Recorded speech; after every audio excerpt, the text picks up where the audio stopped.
आप सभी को नमस्कार। मैं प्रेमचंद बैरवा। आज हम ग्राम संगठन की जो पुस्तकें हैं या कोई समस्या हैं उन पर हम थोड़ी सी चर्चा करेंगे। सबसे पहले जब ग्राम संगठन की जो हम पुस्तकें लिखते हैं उनमें वीओए द्वारा बहुत सारी गलतियां की जाती है, बहुत सारे उनके मन में प्रश्न उठते हैं। तो वो प्रश्न या गलतियां कौन कौन सी हो सकती है कुछ हम यहाँ देखते हैं। सबसे पहली बात, गलती। यदि वो किसी लेन देन के अंदर लिखते वक्त कोई गलती करते हैं तो उसे हम क्या करना पड़ेगा हमें। उदाहरण के तौर पर मान लेते हैं कोई महिला है, उसने 90 रुपये दिए और गलती से वो लिखते वक्त उसको 900 लिख दे, यानी कि सही फिगर हमारे 90 थी, लिख दिया 900। या फिर जब लिख दिया तो क्या करना है, इसको हमें इस तरीके से भी नहीं मिटाना। ये तरीका हमारा गलत तरीका कहलाएगा।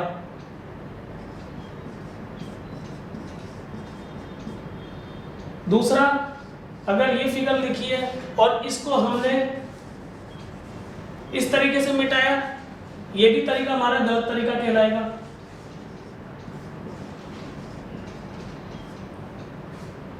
ठीक है। और इसके ऊपर कई बार हम लोग क्या करते हैं, व्हाइटनर लगा देते हैं। व्हाइटनर लगाने के बाद इस फिगर को हम बिल्कुल छिपा देते हैं।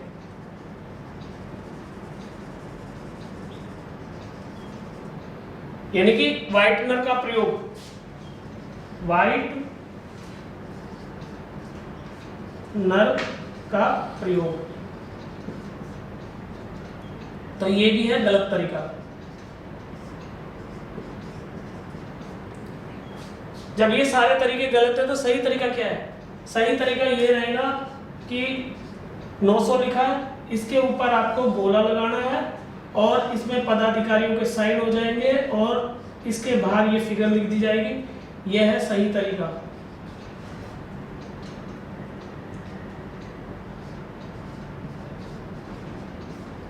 तो ये हमारा कुछ गलतियों को लिखने का और उसको सही करने का तरीका था। अब इसके विपरीत हम ये मान लेते हैं कि जब ग्राम संगठन की बैठक प्रस्ताव पुस्तक लिखी जा रही है या कुछ अन्य पुस्तकें लिखती है तो कई बार हम लोग करते हैं कॉलम वगैरह खाली छोड़ देते हैं। तो हमें क्या करना है, जैसे कि हमारी बैठक प्रस्ताव पुस्तक है, बैठक प्रस्ताव पुस्तक, इसमें लाइनें बनी रहती है।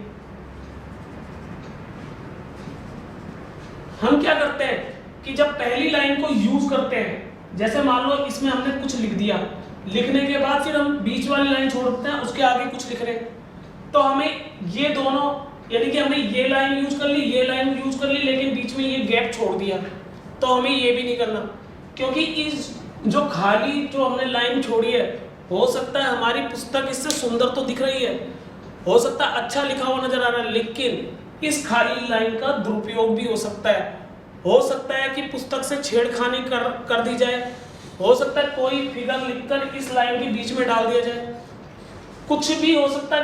किताबें जांच करते वक्त या किताबें घर पे पहुंचाने के वक्त और जब ये खाली लाइनें दिखती है तो सदस्य किसी के मन में अगर कोई बात आ जाती है और किताब अगर गलती से उसके पास पड़ी है तो वो इसमें भी गलतियां कर सकती है। तो सावधानी यही रखनी है, हमें किताबों में लाइन नहीं छोड़नी। अब इसके बाद एक प्रश्न होगा जो कि आपके समक्ष कई बार आता होगा। हम ये कहते हैं कि बैठक प्रस्ताव पुस्तक माँ पुस्तक होती है, सारी जानकारी हमें इसमें लिखनी चाहिए, परंतु बाकी जब सारी जानकारी हमने लिख ली तो फिर 13 किताबों की आवश्यकता क्यों पड़ी? यानी कि 13 और प्लस बैठक प्रस्ताव पुस्तक, प्रश्न आ जाता है 14 पुस्तकें लिखना क्यों जरूरी है? क्यों जरूरी 14 किताबें? जब बैठक प्रस्ताव पुस्तक में सारी जानकारी लिख दी जाती है तो 14 पुस्तकें जरूरी क्यों है? क्योंकि हर पुस्तक 14 की 14 किताबें अपनी अपनी जगह है। बैठक प्रस्ताव पुस्तक में मानते हैं कि हमने सारी जानकारी लिख दी, लेकिन इन केस मान लो कि साल, 1.5 साल या 6 महीने 5 महीने बाद आपको किसी विशेष जानकारी की जरूरत है, उदाहरण के तौर पर कितने समूहों ने लोन लिया है, तो क्या आप ग्राम संगठन की बैठक प्रस्ताव पुस्तक उसको खोल करके एक एक आंकड़े कैलकुलेट करोगे क्या? यदि मान लो कि साल भर 1.5 साल के बाद अगर आपसे पूछ लेते हैं कि हमारे उस साल के अंदर उस तारीख को कितना ब्याज लिया, तो उसके लिए क्या करेंगे? उसके लिए हम क्या एक एक किताबें या एक एक पन्ना हम मोड़ना चालू कर देंगे दूसरी किताबों का? नहीं। इसके अलावा तीसरी बात कि आज की तारीख में ग्राम संगठन को कितना प्रॉफिट हो गया या कोई तलपट बनाना है, तो उसके लिए क्या करेंगे हम? क्या ग्राम संगठन की मान लो 50 मीटिंग हो गई, 100 मीटिंग हो गई, तो उसका डाटा बनाना चालू करेंगे 1 बाय 1 कि एक तारीख को इतना पैसा आया, दूसरी तारीख को इतना आया, तीसरी तारीख को इतना खर्च किया, चौथा, ये सारा जोड़ तोड़ करना पड़ेगा। और जोड़ तोड़ ना करना पड़े इसके लिए सीधी सी एक किताब है, यदि आपको ऋण देखना है तो ऋण पुस्तक पे चले जाए। यदि आपको ब्याज देखना है, समूहों को कितना ऋण दे दिया, CLF से कितना पैसा ले लिया, कितनी उनकी आमदनी होगी, कितना खर्चा हो गया, संपत्ति कितनी है, दायित्व कितने, तो ये सारा देखना डाटा, तो साधारण खाता बही पे चली जाइए। कितने समूहों का कितना मांग प्राप्ति शेष है, तो बैठक प्रस्ताव पुस्तक में देखने के लिए डायरेक्ट आप DCP देखिए। ग्राम संगठन में कितनी संपत्ति रखी है, कितना उसने स्टॉक कर रखा है, तो उसको देखना है तो आप सीधे वहां चले जाइए, स्टॉक संपत्ति पुस्तक देखिए। बाकी की आपको बैठक प्रस्ताव पुस्तक यदि देख रहे हो तो उसमें तो आपको सारे आंकड़े ही मिलेंगे, आपको एक एक आंकड़ा पर मीटिंग के हिसाब से कैलकुलेट करना पड़ेगा। इसके बाद हम दूसरा पॉइंट जो मोस्टली आता है वो प्रश्न आता है कि एजेंडा बिंदु सभी जरूरी है क्या? जैसे कि ग्राम संगठन में हमारे 22-23 एजेंडा बिंदु होते हैं, तो क्या सारे जरूरी है क्या लिखना? अब आप अगर थोड़ी देर के लिए सोचें तो ग्राम संगठन के जो 22-23 एजेंडा बिंदु हमारे राजीविका ने हमें बताए हैं, क्या आपको लगता है कोई भी एक एजेंडा बिंदु उसमें ऐसा रखा गया है जो किसी काम का नहीं है? यदि आप एक भी एजेंडा, प्रार्थना हमें करनी पड़ेगी, परिचय हमें देना पड़ेगा और उसके अलावा किस्त ब्याज वसूल हमें लेना पड़ेगा, यानी कि आप 1 से 22 तक आप बिंदुओं पे चले जाओगे तो सारे के सारे बिंदु अपनी जगह जरूरी है। परंतु फिर भी काफ़ी VOA क्या करते हैं कि सारा कुछ लिखने के बाद अंत के 3-4 बिंदु होते हैं उनका प्रयोग ही नहीं करते, जैसे सामाजिक समस्या हो गई, गाँव की समस्या होगी, क्योंकि उन्हें लगता है कि इस पर चर्चा नहीं होनी चाहिए, जबकि इस पे चर्चा होना बहुत ज़्यादा जरूरी है, क्योंकि कोई भी गांव ऐसा नहीं है जहाँ पे किसी भी प्रकार की कोई समस्या ना हो। ऐसा कोई भी गांव नहीं है जहाँ सामाजिक समस्या ना हो। इसके अलावा सरकारी योजनाओं की जानकारी ये भी देना बहुत ज़्यादा जरूरी है, क्योंकि आज की तारीख में हमारे भारत में कितनी प्रकार की सरकारी योजनाएं चल रही जिससे गरीब लोग आगे बढ़ सकते हैं, परंतु उन जानकारियों का अभाव होने के कारण हर साल बजट के अंदर कई प्रकार की योजनाएं बनती है, लेकिन साल के अंत में वो सारे के सारे पैसा रिफंड वापस आ जाता है। क्यों आता है? क्योंकि उस योजनाओं का प्रयोग किया ही नहीं गया और महिलाओं को किसी बात की जानकारी नहीं होती कि कितना पैसा कहाँ से मिल सकता है, योजना का फायदा कैसे लिया जा सकता है, उसमें कौन कौन से फॉर्म लगेंगे, ये सारी जानकारी वो देनी जरूरी होती है। इस प्रकार से हमारे ये एजेंडा बिंदु अब जो लिखते हैं इससे कम से कम हमें ये याद तो रहता है कि किस एजेंडा बिंदु पे क्या क्या चर्चाएं करनी चाहिए, इसीलिए एजेंडा बिंदु तैयार किए जाते हैं। इसके बाद अगर हम आगे चलते हैं, आगे चलें तो आगे हमारी जो अगला प्रश्न आता है कई बार, जैसे ग्राम संगठन की मीटिंग में पदाधिकारी नहीं आए, तो अगला प्रश्न है पदाधिकारियों की अनुपस्थिति में बैठक होगी क्या? मान लो पदाधिकारी नहीं है, ग्राम संगठन में 3 पदाधिकारी होते हैं हमारे, अध्यक्ष, सचिव और कोषाध्यक्ष, और तीनों के तीनों पदाधिकारी ग्राम संगठन की मीटिंग में नहीं आए, तो कई बार महिलाएं सोचती है आज मीटिंग ही नहीं करनी, मीटिंग ही नहीं होगी। लेकिन क्या ये सही है? ग्राम संगठन के अंदर जो महिलाओं ने, यानी कि ग्राम संगठन के मालिक कौन है? समूह की समस्त महिलाएं। उन समस्त महिलाओं ने अपने ईसी ग्राम संगठन की मीटिंग में भेजे हैं, और उन ईसीज में जो 3 पदाधिकारी बनाए जाते हैं वो ग्राम संगठन अपनी सुविधा के लिए बनाता है, क्योंकि वो 3 लोग उस ग्राम संगठन का नेतृत्व करते हैं, संबंधित सभी कार्रवाई पे अपने हस्ताक्षर करते हैं। क्योंकि यदि सभी लोगों को हम कह देंगे कि ग्राम संगठन पूरा ही हस्ताक्षर करे, तो छोटे छोटे पन्ने होते हैं उनमें सभी अपने साइन मार देंगे, तो फिर बाकी की कार्रवाई कहाँ लिखेंगे? इस कारण नेता लोगों के जहाँ हस्ताक्षर हो जाते हैं वहाँ ये मान लिया जाता है कि ग्राम संगठन ने अपनी स्वीकृति दे दी, यानी कि सारे प्रस्ताव उन्होंने मान लिए। परंतु यहाँ पे पदाधिकारी हमारे क्या हो रहे हैं? अनुपस्थित। पदाधिकारी आए नहीं तो क्या मीटिंग करनी है नहीं करनी? तो इसमें सबसे बड़ी बात है ये समझ लीजिए कि पदाधिकारी नहीं भी आते तो भी मीटिंग करनी है। मीटिंग कभी भी स्थगित नहीं होती, ना ही कैंसिल होगी। कुछ परिस्थितियां होगी जो कि हम आगे जानेंगे। इसके बाद आगे हमारा जो प्रश्न बनता है कि किस परिस्थिति में बैठक स्थगित हो सकती है।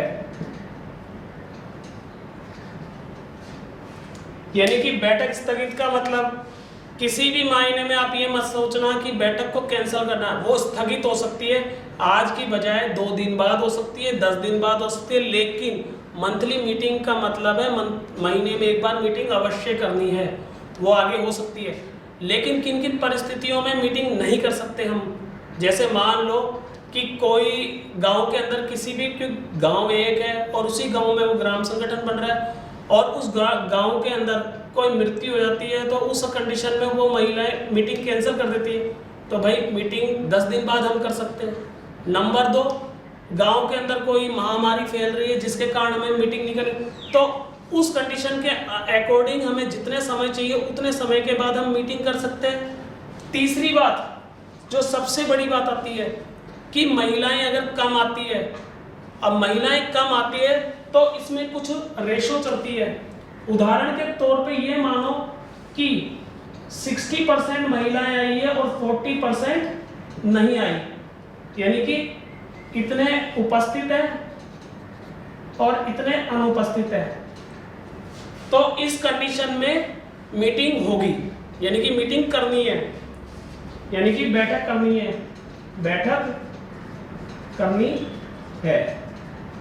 इसके अलावा एक कंडीशन और आती है कि 50% उपस्थित है और 50% अनुपस्थित है। तो इस कंडीशन में सदस्यों के अनुसार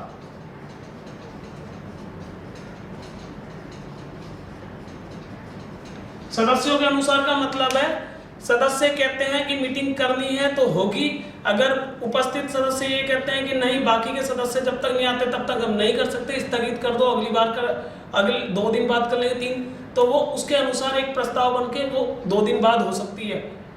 इसके बाद एक कंडीशन और भी हो सकती है कि 50% से कम, ये तो उपस्थित है, और 50% से अधिक, यह है अनुपस्थित।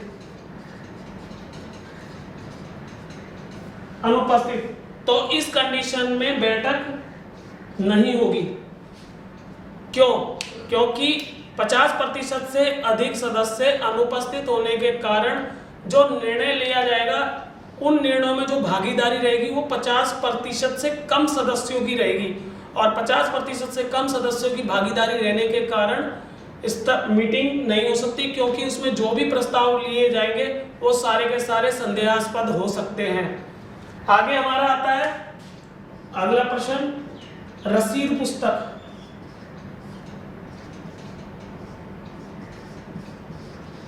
रसीद पुस्तक में क्या गलती नहीं करनी है। रसीद पुस्तक ये बहुत जरूरी पुस्तक होती है और एक प्रकार से जो पैसा दे रहा है उसका सबूत भी होता है। तो रसीद पुस्तक में हमेशा एक ही सावधानी रखनी है कि इसको बड़े ध्यान पूर्वक लिखी जानी चाहिए और लिखते वक्त कोई भी गलती ना हो, इसके लिए पहले से ही निश्चित कर लेना चाहिए, क्योंकि रसीद पुस्तक हम बैठक में जब लेन देन होती है तो बैठक में जो प्रस्ताव है उसके अकॉर्डिंग लेन देन लिखने के पश्चात ही रसीद पुस्तक को आराम से तैयार करना चाहिए। और जैसा कि मैंने बताया कि कभी गलती से भी गलती हो जाती है तो उसका समाधान उसी रसीद पे करना चाहिए। और सबसे बड़ी बात कि रसीद का दुरुपयोग ना हो, उसमें छेड़छाड़ ना हो, तो आप उसको उल्टे क्रम में एक कार्बन पेपर रसीद के बीच में ऊपर की साइड भी लगा सकते हैं। इसके अलावा अगर 5000 से ऊपर की रसीद, 5000 या उससे ऊपर की रसीद आप जारी कर रहे हो तो उस पर रेवेन्यू टिकट अवश्य लगाएं। इसके पश्चात जिस प्रकार से हमने रसीद में बात की उसी प्रकार वही बात वाउचर के साथ भी संबंधित है। वाउचर में क्या गलती नहीं करनी। वाउचर के अंदर सबसे बड़ी ध्यान देने वाली बात यह है कि अगर एक ही महिला है या कोई भी एक ही संस्था या एक ही व्यक्ति है, अगर वो पैसा ले रहा है तो उसकी रसीद, अगर मान लो उसने 2-3 क्रियाकलापों के कारण पैसा ले रहा है तो उसकी रसीद उतनी ही बनेगी जितनी एक्टिविटी या जितने कार्यों के लिए वो पैसा ले रहा है। उदाहरण के तौर पे एक महिला वीओए होती है, वो महिला वीओए भी है तो उसका मतलब उसको वीओए का मानदेय भी मिलेगा और उसी के घर के अंदर वो मीटिंग होती है, इसका मतलब कार्यालय भी उसी घर में बना हुआ, तो वो कार्यालय किराया भी लेगी और हो सकता है कि उसको कोई अन्य कार्य भी दिया हो तो वो कार्य जो दिया है उसका भी पैसा मिलेगा। तो इसका मतलब 3 कार्य हो गए और 3 कार्य का अगर एक ही महिला को पेमेंट मिल रहा है तो हो सकता है कि वीओए गलती से एक ही उसकी वाउचर बनाए। तो ऐसा गलती से भी कुछ ना करे, उसके अगर 3 कार्यों के लिए पैसा ले रही है तो 3 ही वाउचर बनेंगे, क्योंकि तीनों के जो खाते बनेंगे साधारण खाता बही में वो अलग अलग बनेंगे। इस कारण से यही सावधानी रखनी है। और दूसरी बात, अगर राशि 5000 से ऊपर है, इसमें वीओए कंफ्यूज रहेगा कि एक ही महिला को पैसा मिल रहा है, एक में 2000 मिल रहे हैं, एक में 3000 मिल रहे हैं और एक में 2000 मिल रहे हैं, तो 5000 ज़्यादा हो रहा है लेकिन 3 बिल बन रहे हैं, तो वो सोचता है कि इसमें रसीद लगेगी नहीं लगेगी, रेवेन्यू टिकट लगेगी या नहीं लगेगी। तो सीधी सी बात है, एक जो हमारा वाउचर तैयार है उसमें कितनी राशि है ये इस बात पे निर्भर करता है। यदि उस वाउचर के अंदर राशि 5000 से कम है तो रेवेन्यू टिकट नहीं लगनी, और 5000 से अधिक, 5000 या उससे अधिक है तो रेवेन्यू टिकट लगनी है। इसके पश्चात अगला पॉइंट आता है हमारा नगद पुस्तक में। नगद पुस्तक में ध्यान योग्य प्रविष्टियां कौन सी है? तो वैसे तो सारी प्रविष्टियां ध्यान योग्य है, हमें सभी प्रविष्टियों में ध्यान रखना है कि किसी भी प्रविष्टि में कोई भी हमें गलती नहीं करनी, परंतु फिर भी इसके अंदर कुछ प्रविष्टियां ऐसी होती है जो हमें बिल्कुल ध्यान रखनी है, जिसमें एक तो होती है हमारी कॉन्ट्रा एंट्री और एक होती है समायोजन एंट्री। कॉन्ट्रा एंट्री में जैसा कि हमने पहले ही बताया कि कॉन्ट्रा एंट्री वह एंट्री होती है जो बैंक से संबंधित होती है, बैंक लेन देन से संबंधित होती है, यानी कि ग्राम संगठन से पैसा जमा बैंक में कराया गया है और या फिर बैंक से पैसा निकाल के ग्राम संगठन में लाया गया है। तो दोनों कंडीशनों में बस एक ही सावधानी रखनी है, यदि पैसा बैंक में जमा कराया गया है तो उसकी प्रविष्टि पहले भुगतान साइड में नगद वाले कॉलम में होगी और उसके बाद वही सेम एंट्री प्राप्ति की तरफ प्राप्ति की तरफ हमारे बैंक वाले कॉलम में लिखी जाएगी। और यदि बैंक से पैसा निकाला गया है तो वही एंट्री भुगतान की तरफ हमारे बैंक कॉलम में दिखाई देगी, और उसके बाद सेम एंट्री वही की वही प्राप्ति की तरफ नगद वाले कॉलम में आएगी। ये सावधानी रखनी है। और दूसरी बात, समायोजन के अंदर हमें क्या, समायोजन जो होता है वो 2 महीनों के अंदर होता है। उदाहरण के तौर पे यदि जनवरी में कोई राशि अग्रिम ली गई है तो उसका समायोजन होगा फरवरी में, ना कि जनवरी में, क्योंकि जनवरी में उसको अग्रिम राशि दी गई है और देने के पश्चात वह महिला उस पैसे को बैंक से निकासी करने के पश्चात वस्तु खरीद कर लाई है, और वस्तु खरीदने के बाद जब आगामी मीटिंग होती है, बैठक होती है, तो उसमें अपने बिल सबमिट कराती है और बाकी पैसा जो बचा है वो सबमिट कराती है। उन बिलों के आधार पर उसको राशि का समायोजन किया जाता है। ठीक है, इसके बाद हम चलते हैं आगे थोड़ा सा।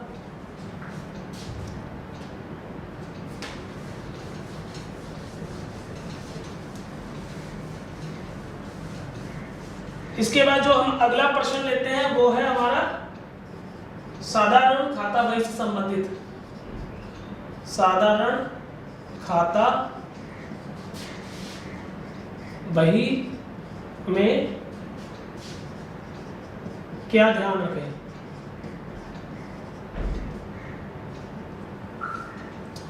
ठीक है, साधारण खाता बही में क्या ध्यान रखें? साधारण खाता बही में एक बात जो सबसे बड़ी है कि इसमें 4 प्रकार के खाते लिखे जाते हैं। आय का खाता अलग होता है, व्यय का खाता अलग होता है, संपत्ति का खाता अलग होता है और दायित्व का खाता अलग होता है। जैसा कि हमने आपको प्रशिक्षण के दौरान समझा दिया कि कौन से आय होता है, कौन सा व्यय होता है, कौन संपत्ति होता है, कौन सा दायित्व होता है। आपको इन खातों के ही तरीके से लिखना है, और जैसा बताया उस तरीके से लिखोगे तो आपको दिक्कत नहीं आएगी, क्योंकि प्रविष्टियां प्रत्येक किताब में एक दूसरी पुस्तक के अनुसार ही आगे बढ़ रही है।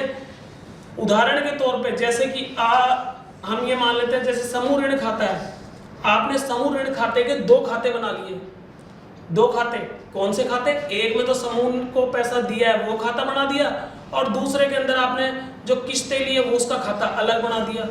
तो जो ये दोनों खाते आप अलग बनाओगे, इसमें थोड़ी सी प्रॉब्लम हो जाएगी, क्योंकि इसी पुस्तक के अंदर हमारी आगे आय व्यय संपत्ति दायित्व और प्राप्ति भुगतान यानी कि बैलेंस शीट, और वो बैलेंस शीट बनाते वक्त आप खुद कंफ्यूज हो जाओगे कि कहाँ पे हमें कौन सी एंट्रियां लिखनी है, क्योंकि खातों के अकॉर्डिंग उसी में एंट्री, क्योंकि अगर आपने नगद ये साधारण खाता बही अच्छे से लिखी है तो वही जो साधारण खाता बही के अंदर जो प्रत्येक प्रविष्टि का जो बैलेंस बचता है वही बैलेंस उठ करके प्राप्ति भुगतान में चला जाता है, और उसी प्राप्ति भुगतान के आधार पर आपको आय व्यय और संपत्ति दायित्व लिखना पड़ता है।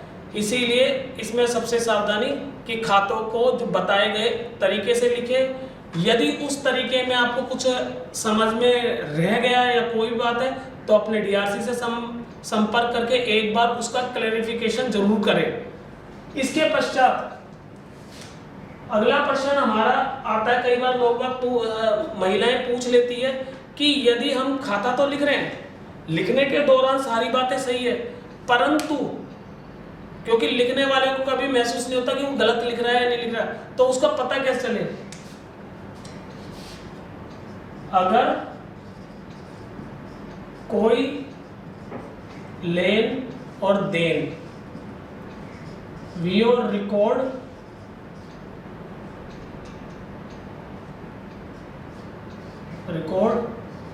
में लिखी तो कैसे पता चलेगा कि कहीं कैसे पता चलेगा कि प्रविष्टि कहीं पर गलत हुई है? हमने ग्राम संगठन के सभी रिकॉर्ड लिख दिए, लेन देन भी लिख दी, लेकिन लेन देन लिखने के बाद हम अपने स्तर पे उसको काम को किए जा रहे हैं, जैसा बताया गया उसके आधार पर चल रहे हैं, परंतु फिर भी लेन देन में कहीं ना कहीं अगर त्रुटि हो जाती है तो उसका पता क्या चलेगा? तो इसके लिए आपको ग्राम संगठन का जो बैठक रजिस्टर है वो आपने लिख दिया, उसमें जो लेन देन लिखी है उस लेन देन को आपने नगद पुस्तक में लिख दी। नगद पुस्तक के बाद उसी लेन देन को उठा करके आपने साधारण खाता बही में ले गए। साधारण खाता बही में लिखने के पश्चात उस साधारण खाता बही की जो प्रविष्टियां आपने लिखी है और उसका जो बैलेंस है वो उठा करके आपने इसी साधारण खाता बही के पीछे एक पार्ट आता है प्राप्ति और भुगतान, उसमें लिख दिया। प्राप्ति भुगतान लिखते वक्त भुगतान और प्राप्ति दोनों आपने बराबर कर दिया। बराबर का मतलब है कि प्राप्ति की तरफ जितनी प्रविष्टि थी उतनी आपने भुगतान में कर दी। अगर 19-20 आपने कोई कमी दिखी तो आपने अपना ही दिमाग लगा के उसको सही कर दिया, परंतु आप प्राप्ति भुगतान सही कर सकते हो और उसके अकॉर्डिंग आय व्यय में भी आपने अपना दिमाग, क्योंकि आय में दो ही बातें रहती है कि उनको मिलान करने के लिए आय से अधिक व्यय और व्यय से अधिक आय, ये दो ऑप्शन मिल जाते हैं, तो वहां पर भी आपका बराबर हो गया। अब ये दोनों तो बराबर हो गए, लेकिन इसका जो तीसरा पार्ट आता है संपत्ति और दायित्व, उसके साथ आपको छेड़खानी नहीं करनी।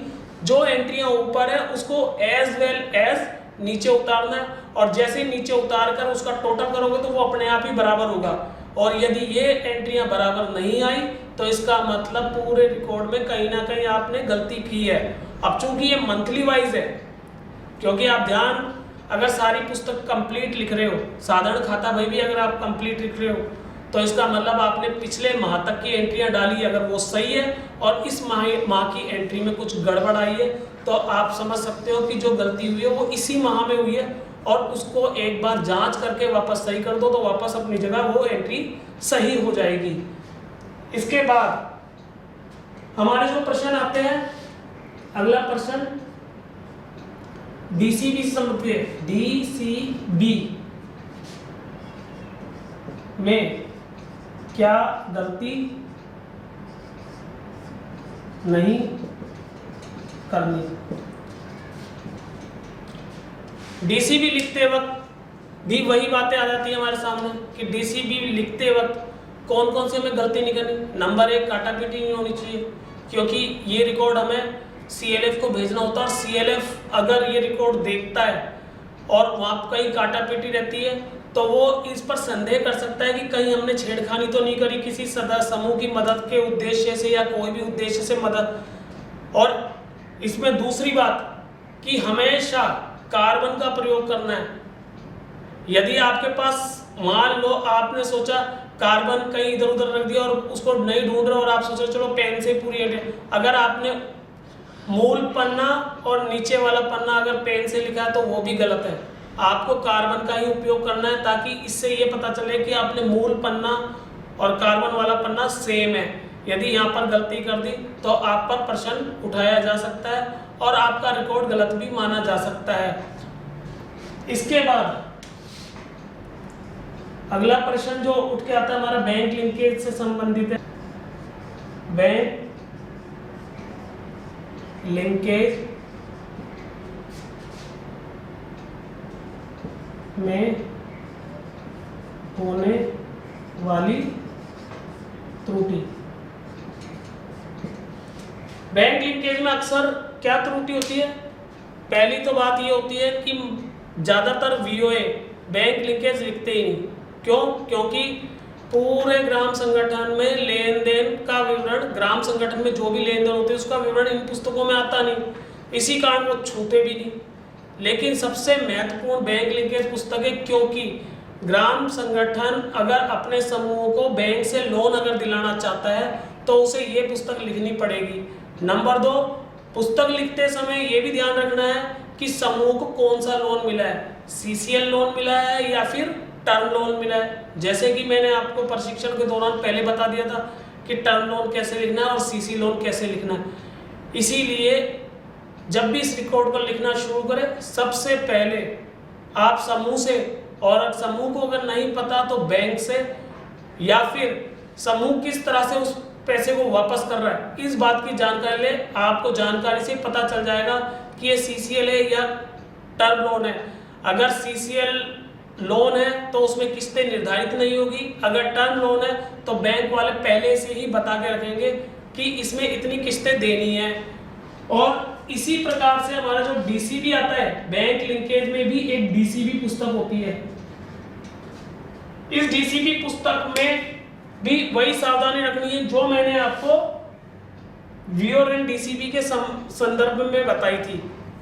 इसके पश्चात हम चलते हैं अपने अगली पुस्तक जो कि अपने प्रोमिसरी पुस्तक है।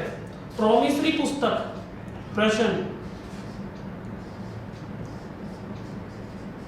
प्रोमिसरी पुस्तक में क्या गलती ना करें। सबसे पहले प्रोमिसरी पुस्तक में एक ही सबसे बड़ी गलती होती है कि ज्यादातर वीओ में ये पुस्तक लिखी ही नहीं जाती।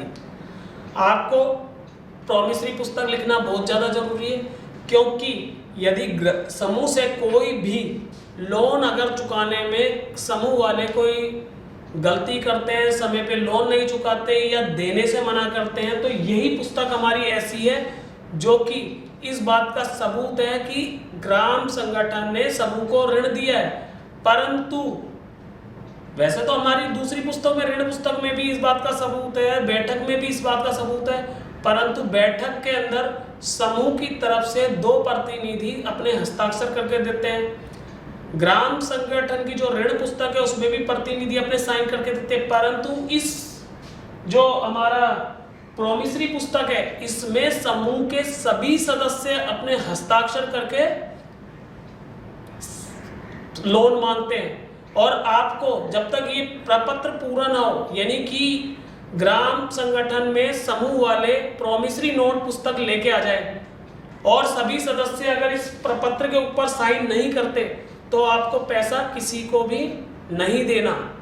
पैसा उसी कंडीशन में देना जब सभी सदस्य साइन करें, और साइन में भी ये बात का ध्यान रखना है कि उनके साइन ओरिजिनल होने चाहिए, जेन्युइन। कहीं ये ना हो कि फॉर्मेलिटी के तौर पर वो समूह गलत साइन करके लेके आए। और इस प्रोमिसरी पुस्तक के साथ वीओ की, ग्राम संगठन की जो प्रस्ताव है उसकी फोटोकॉपी भी अवश्य ले। इसके पश्चात प्रश्न स्टॉक एवं संपत्ति पुस्तक में होने वाली गलती। स्टॉक एवं संपत्ति पुस्तक में जो गलतियां होती है, मोस्टली वो गलती ये होती है, जैसे कि उदाहरण हम ले लेते हैं कि गेहूं, स्टॉक में गेहूं स्टॉक कर रहे हैं। अब वो गेहूं स्टॉक तो हो रहा है, परंतु स्टॉक में जहां उस गेहूं का विवरण लिखा है उसमें क्या करते हैं अधिकतर भी है कि अलग अलग कैटेगरी का गेहूं होता है जिसे अलग अलग रेंज में वो बेचते हैं, परंतु उनका पूरा का पूरा लेखा जोखा एक ही पन्ने पे होता है, यानी कि किस्मों के आधार पर गेहूं का वितरण नहीं किया होता। इसी प्रकार से संपत्ति में यदि हम बात करते हैं, मान लो एक ग्राम संगठन है जिसने 2 प्रकार की अलमारी खरीदी, यानी कि एक अलमारी खरीदी उन्होंने 5 फुट की और एक अलमारी खरीदी 3.5 फुट की, तो हो सकता है कि उन्होंने गलती में वो दोनों अलमारियों का विवरण एक ही खाता बना के लिख दिया, जबकि इनका विवरण उन्हें अलग अलग लिखना है। बस यही सावधानी जरूर रखें। और इस पुस्तक के अंदर अपने ग्राम संगठन की समस्त प्रविष्टियां जो कि संपत्ति या संपत्ति की प्रविष्टियां और स्टॉक की प्रविष्टियां जरूर करें। इसके बाद हम चलते हैं मासिक प्रतिवेदन की तरफ।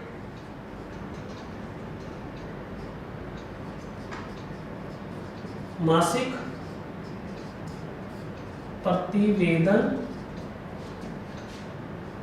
में सावधानी।